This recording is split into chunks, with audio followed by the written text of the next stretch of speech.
दिन दहाड़े डकैती, सिलीगुड़ी में विधान ज्वेलर्स शोरूम में डकैती की स्क्रिप्ट बिहार के बेगूसराय जेल में तैयार की गई थी। नमस्कार, आप देख रहे हैं खबर समय और मैं आपके साथ रेयांशी।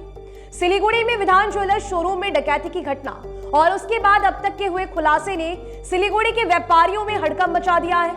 पुलिस की जांच में अब तक जो बातें सामने आई है, जानकर सिलीगुड़ी के लोग भी दहशत में आ गए हैं। जी हां, आपको बता दें कि पुलिस की गिरफ्त में डकैती कांड में अब तक पकड़े गए दोनों अपराधियों और पुलिस की अब तक की जांच में ये पता चलता है कि सिलीगुड़ी में डकैती कांड की स्क्रिप्ट बिहार के बेगूसराय जेल में एक कुख्यात अपराधी ने तैयार की थी। जमानत पर जेल से छूटने के बाद उक्त कुख्यात अपराधी अपने गिरोह के 5 युवकों तथा महिलाओं के साथ सिलीगुड़ी आया था।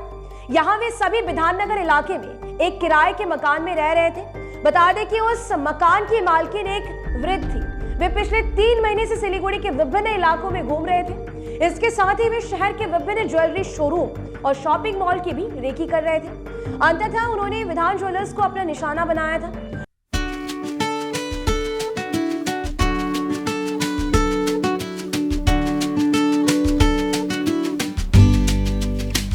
डकैती के लिए इस गिरोह ने रविवार का दिन इसीलिए निर्धारित किया था क्योंकि रविवार को सिलीगुड़ी की अधिकांश दुकानें बंद रहती हैं, जबकि विधान ज्वेलर्स शोरूम खुला रहता है। विधान ज्वेलर्स शोरूम में डकैती डालने से पहले गिरोह के सदस्यों ने पूरी तैयारी की थी। शहर की हर गली और सड़कों का मुआयना किया था, दुकानों और प्रतिष्ठानों की रेकी की, कर्मचारियों के बारे में जानकारी इत्यादि भी एकत्र की थी। वे इस तरह से डाका डालना चाहते थे कि पुलिस उन तक पहुंच ही ना सके, उन्हें सिलीगुड़ी से बाहर निकल भागने में सुविधा हो सके। इसीलिए उन्होंने रास्ते की भी पूरी जानकारी ले ली थी। घटना के दिन योजना बनाकर इस गिरोह की एक महिला दोपहर में शोरूम में गई और 80,000 रुपए का ज्वेलरी पसंद करने का उसने ड्रामा किया।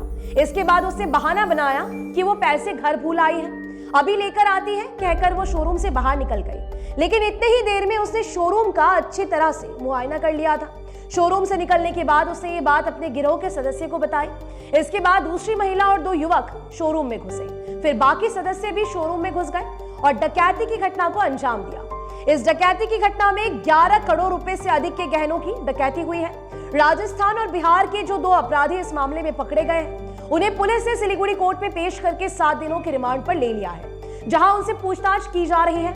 उपरोक्त दोनों के अलावा अब तक किसी अन्य बदमाश की गिरफ्तारी नहीं हुई है इस मामले में। इसीलिए पुलिस की टीम उन्हें ढूंढते हुए बिहार, उत्तर प्रदेश, हरियाणा और दिल्ली में रेड डाल रही है। सिलीगुड़ी और आसपास के इलाकों में पिछले 10 दिनों के अंदर अपराध और लूट की 3 वारदातों ने पुलिस प्रशासन की चिंता और चुनौती दोनों ही बढ़ा दी है। विधान ज्वेलर्स शोरूम डकैती कांड के साथ ही मैनागुड़ी और चंपासरी में एटीएम लूट कांड की ताजा घटना और उसमें पकड़े जा रहे अपराधी तत्वों की संलिप्तता से कई सवाल उठ रहे हैं कि क्या सिलीगुड़ी धीरे धीरे बाहरी अपराधियों के कब्जे में आता जा रहा है। ये बात इसीलिए कही जा रही है कि सनसनीखेज डकैती कांड में अब तक जिन बदमाशों की गिरफ्तारी हुई है, वे सभी पश्चिम बंगाल राज्य से बाहर के ही लोग हैं। इससे पहले मैनागुड़ी एटीएम लूट कांड में जिन अपराधियों की गिरफ्तारी हुई है, वे सभी भी बाहर से ही थे। बता दें कि उनमें से एक हरियाणा का और दूसरा बिहार का रहने वाला था। सिलीगुड़ी के चंपासरी एटीएम लूट कांड में अब तक 3 लोगों की गिरफ्तारी हुई है। Every drop of water counts. SBM Gold's water tank is the most sustainable and durable water storage solution available. Our hashtag Asli Commitment. वे सभी हरियाणा के रहने वाले हैं और मेवात गिरोह से भी संबंध रखते हैं। इस तरह से तीनों ही वारदातों में जिन अपराधियों की गिरफ्तारी हुई है, वो सभी सिलीगुड़ी और पश्चिम बंगाल से बाहर के ही राज्यों के रहने वाले और कुख्यात अपराधी भी हैं।